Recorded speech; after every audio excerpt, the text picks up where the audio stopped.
আমাদের বিয়ের পর এই পুজোটা ছিল আমার দুজনের প্রথম পুজো। বিয়ের আগে অনেকবারই পুজো কাটিয়েছি, বাট বিয়ের পর এটা ছিল প্রথম। তো আজকে আমার বান্ধবী এসেছিল একটা দিন আমাদের সঙ্গে কাটানোর জন্য। ঘুম থেকে উঠেই বানিয়ে নিয়েছিলাম পাউরুটি, চা আর ডিম সেদ্ধ। দুজন মিলে ব্রেকফাস্ট করেছিলাম, কারণ ওর চলছিল ডিউটি, ও আসতে পারেনি।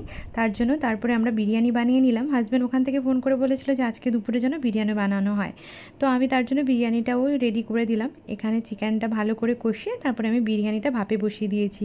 ওয়েদারটা এত ভালো ছিল, এখানে খাওয়া দাওয়ার পর আমি আর আমার বান্ধবী মিলে চলে গেলাম একটু সিনেমা দেখতে। সেটা হলো রঘু ডাকাত।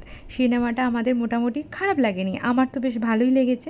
তারপরে হাজব্যান্ড সন্ধেবেলা নিয়ে গেল আমাদের আজকে পুজো দেখাতে। হলদিয়াতে পুজো দেখা এটা ছিল আমার প্রথমবার। আমি তো ছুটি পেয়ে গেছিলাম, কিন্তু ও ছুটি পেয়েছে সপ্তমীতে মর্নিং করে, তারপরে অষ্টমী, নবমী, দশমী। যাই হোক, একটু সন্ধেবেলা করে যে ও আমাকে ঘোরাতে নিয়ে যাচ্ছে, এতেই কিন্তু আমি খুশি হয়ে গেছিলাম।